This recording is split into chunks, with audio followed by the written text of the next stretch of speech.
सोचते होंगे वो लोग हमारे बारे में। प्लीज खुद को संभालो, मैं सोने की जरूरत है। और प्लीज कोई कोई इस वक्त नई बात मत सोचो। जो भी बात है वो हम सुबह करेंगे। अब्बा के पास जाना। सहरा, उनके पास जाने का कोई फायदा नहीं, कोई नई बात करने का कोई फायदा नहीं इस वक्त। और मैं सुबह जाके उन्हें ले आऊंगा। वो जा चुके हैं, वो घर पे नहीं है। चले गए? हमसा ये ठीक नहीं हुआ। मैं जानता हूँ बहुत गलत हुआ, लेकिन तुम जानती तो हो कि दोनों बहन भाई कितने जज्बाती हैं। और मैं दोनों की सुबह क्लास लूंगा और तुम मुझे रोकोगी नहीं। सब पता नहीं उन्होंने खाना खाया होगा या नहीं। मेरी गलती है, मुझे जाना ही नहीं चाहिए था, मुझे अब्बा के पास होना चाहिए था।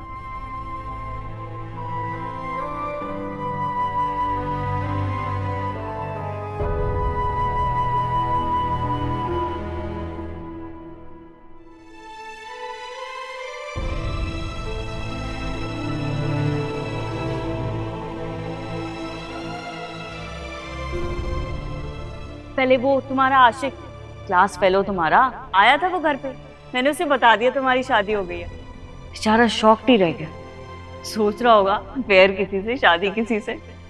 और अब ये हमजा, क्या बात है यार, स्किल्स कहाँ से आए तुम्हारे अंदर इतने? अम्मी अब्बू ने मुझे तो आज तक नहीं सिखाए।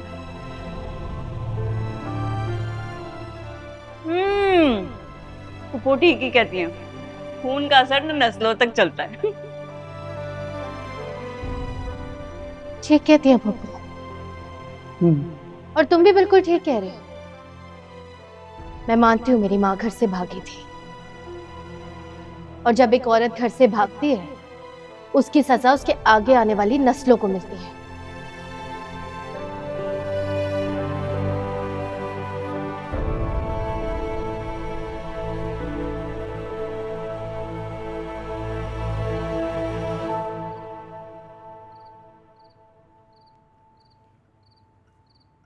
चाय पिए आप।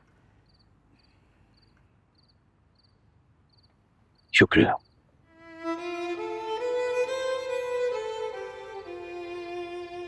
मेरी बात माने तो आप फिर से पढ़ाना शुरू कर दें। आपके स्टूडेंट्स आएंगे तो रौनक लग जाएगी घर में।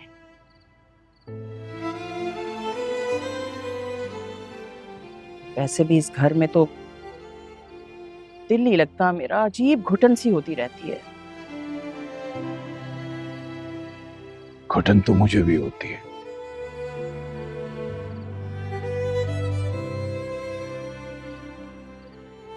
खौफ आता है इन दीवारों से।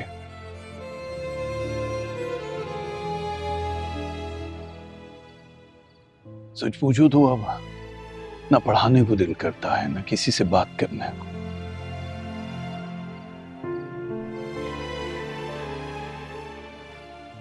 ऐसा लगता है कि लोग कुरेद कुरेद के पूछेंगे कि प्रोफेसर साहब किस हाल में है, क्या कर रहे हैं।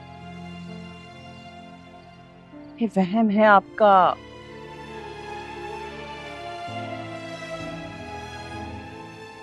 कोई भी नहीं पूछेगा कुछ, बहुत वक्त गुजर गया उस बात को हैदर साहब।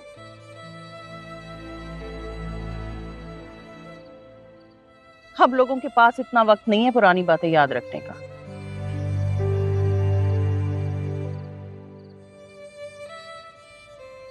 ये और बात है कि बस हमारे लिए वक्त थम सा गया है।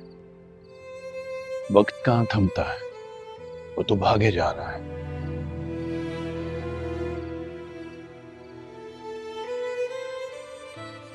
लेकिन हम उसकी रफ्तार के साथ शायद भागने से कासिर हैं।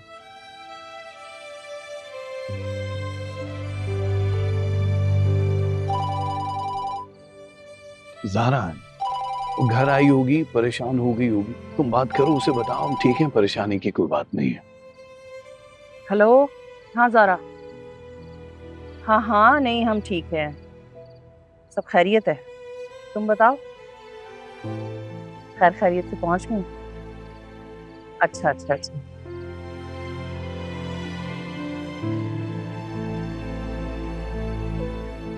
दादा जान इतने इनसेंसिटिव कैसे हो सकते हैं, समझ नहीं आ रहा। और मुझे तो अब वो जो एक्सीडेंट था ना, एक हादसा नहीं लगता,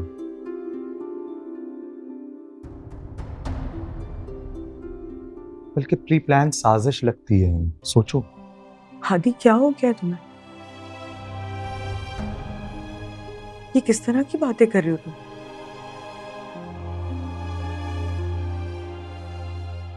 कुछ ज्यादा ही ओवर थिंक कर रहे हो। देखो मैं जानती हूँ सफीना पुप्पो के बाद तुम ज़ारा के लिए इमोशनल हो, लेकिन दादा जान के बारे में ऐसी बात सोचना भी ना गुनाह है। सीरत, तुम्हें पता है तुम्हारी प्रॉब्लम क्या है? तुम्हारे सामने जो इंसान अच्छा है ना, वो बस अच्छा। लेकिन ये मत भूलो कि दादा जान भी आम इंसानों की तरह गलती कर सकते हैं, उन्हें भी गुस्सा आ सकता है, वो भी किसी पर अपनी हार का दुख निकाल सकते हैं यार। बस कर दो हादी, प्लीज चुप हो जाओ। मुझे वैसे समझ नहीं आ रहा है कि सफीना पुप्पो की बेटी है ज़ारा, और ये बात अभी तक किसी को पता ही नहीं। अगर तुम्हें यकीन नहीं आ रहा, एक काम करो, कल चलो प्रोफेसर साहब के पास, उनसे पूछ लेना, तुम्हें भी यकीन आ जाएगा। कोई कहीं नहीं जा रहा। तुमने तो मुझे सबके सामने शर्मिंदा करवा के रख दिया हादी।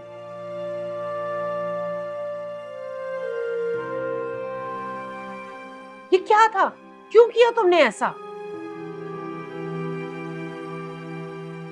तुम तो मेरे बहुत समझदार बेटे थे। मामा, उनसे गलती नहीं हो सकती। नहीं हो सकती।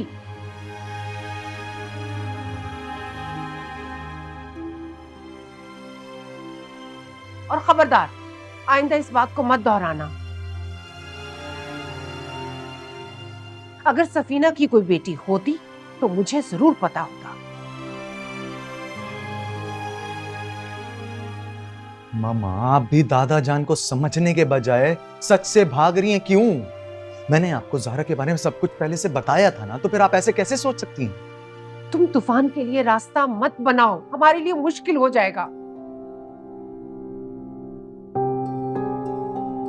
और अब्बा जान, वो तो पहले ही सबसे बहुत बदगुमान है।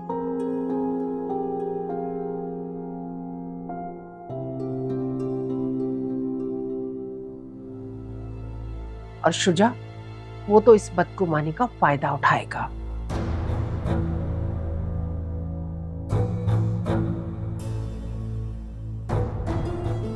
और इस बात को वो जायदाद और बिजनेस से जोड़ेगा।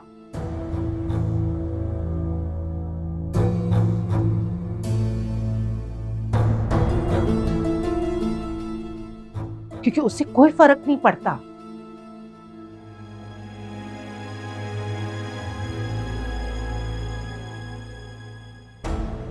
लेकिन मुझे फर्क पड़ता है। मुझे अपने खानदान की इज्जत बहुत प्यारी है।